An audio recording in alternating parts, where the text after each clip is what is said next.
Maturantët në të gjithë vendin do të zhvillojnë me 3 qershor provimin e parë të maturës shtetërore atë të gjuhës së huaj. Ministri i Arsimit dhe Sportit Ogerta Manasirliu ka publikuar rregullat që duhet të kenë në konsiderat çdo maturant para dhe gjatë zhvillimit të testit të maturës shtetërore. Përmes një postimi në rrjetet sociale, Manasirliu ka uruar suksese të gjithë maturantëve për vitin 2025.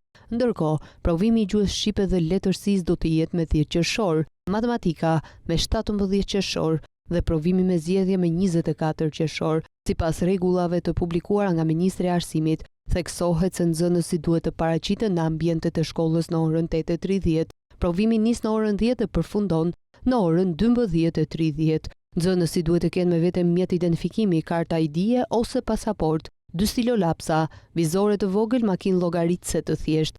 Gjatë provimit nxënësit duhet të kenë veshje të rregullt të uniformën e shkollës. Në mungesë të uniformës, bluzë dhe xhinse, shishe me ujë, duhet të ushqehen mirë në mëngjes në shtëpi dhe ndalohen rreptësisht telefonat dhe orat smart. Një tjetër rregull për gjatë provimit të maturës 2025 është se nxënësit duhet të përdorin stilolap me vetëm një ngjyrë dhe kur me shumë ngjyra se një ngjyrë për plotësimin e testit.